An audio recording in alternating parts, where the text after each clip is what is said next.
Assalamualaikum warahmatullahi wabarakatuh. Belajar tasawuf di tengah ujian keluarga wajib ditonton sampai selesai bagi pasangan suami istri.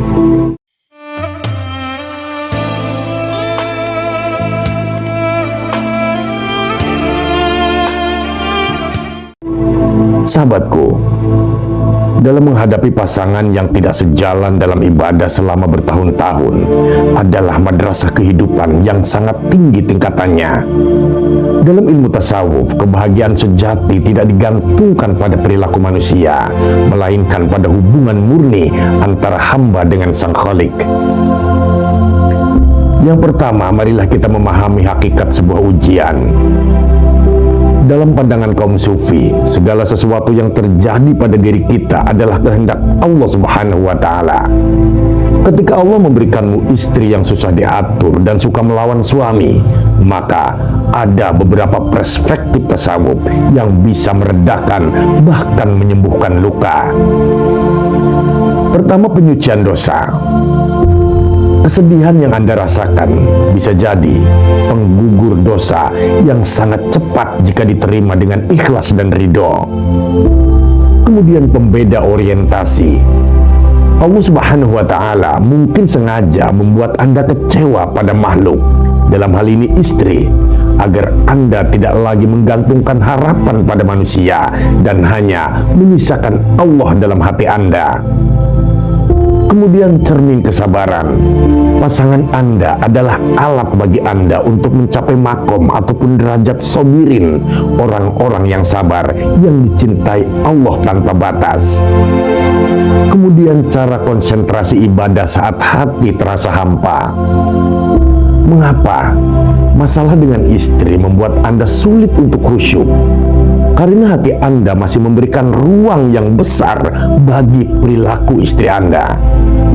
Nah sahabatku, berikut ini adalah langkah praktis dalam ilmu tasawuf. Yang pertama adalah khalwat dalam ramai. Belajarlah untuk memisahkan antara tugas sebagai suami dan hak Allah atas hati Anda. Saat istri marah atau durhaka kepada Anda, maka katakan dalam hati, "Ya Allah, ini adalah urusanmu dengan dia. Tugasku hanyalah bersabar. Jangan biarkan perilakunya mencuri waktu suciku denganmu." Lalu zikir sirri, zikir tersembunyi. Sahabatku, mulailah membiasakan zikir di dalam hati tanpa suara sepanjang hari. Saat Anda bekerja atau saat istri sedang sibuk dengan dunianya, hati Anda terus memanggil dalam zikir, Allah, Allah, Allah. Ini akan menciptakan benteng pelindung sehingga energi negatif dari istri Anda tidak masuk ke ruang batin Anda.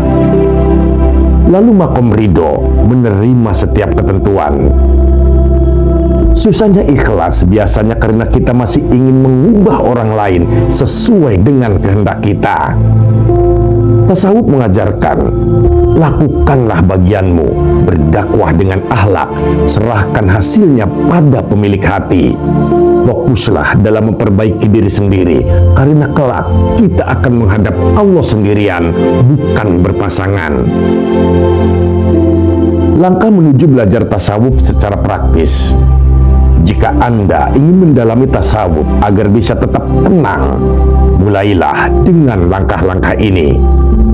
Yang pertama, tathhirul qulub, membersihkan hati. Maafkanlah istri Anda di setiap malam sebelum tidur, bukan karena dia benar, tapi agar hati Anda bersih dari sampah kemarahan yang menghalangi khusyuk dalam ibadah. Kemudian meraqabah, merasa diawasi. Latihlah perasaan Anda bahwa Allah sedang melihat kesabaran Anda. Saat Anda sedih, bayangkan Allah sedang menatap Anda dengan penuh kasih sayang karena Anda bertahan dengan sabar demi seorang istri. Kemudian membaca kitab adab.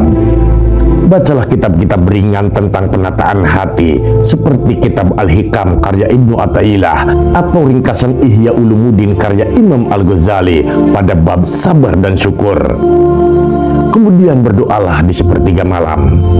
Saat istri Anda tidur, jadikanlah itu waktu kencan Anda dengan Allah. Curahkan semua rasa hampa itu. Biarkan air mata jatuh di atas sajadah, bukan di depan istri yang tidak mengerti. Menghadapi istri dengan akhlak sufi. Di dalam tasawuf, dakwah terbaik adalah hal, keadaan, ataupun akhlak, bukan qaul, ucapan. Maka berhentilah menasihati dengan kata-kata jika itu hanya memicu pertengkaran. Tunjukkan perubahan karakter Anda setelah belajar tasawuf. Anda bisa lebih tenang, lebih ceria meski tanpa sebab duniawi, dan lebih melayani tanpa pamrih. Keheningan dan kedamaian batin Anda seringkali lebih efektif menyentuh hati seseorang daripada debat yang panjang. Jadi sahabatku, kehampaan yang Anda rasakan adalah bentuk lapar spiritual. Isilah dengan cinta kepada Allah yang tidak pernah mengecewakan Anda. Anda tidak jalan sendirian, sahabat. Allah selalu ada di setiap helaan nafas Anda yang berjalan dengan kesabaran. Wallahu a'lam bishawab. Terima kasih sudah menyimak video ini sampai dengan selesai. Semoga bermanfaat bagi kita semua dan dijadikan keluarga kita keluarga yang sakinah, mawadah, warahmah, warabbun ghafur. Nantikan kembali konten-konten penuh hikmah dari channel kami. Salam cinta dari Haura Studio, di mana sebuah nasihat tak sebatas didengar, namun diresapi oleh jiwa. Wassalamualaikum warahmatullahi wabarakatuh.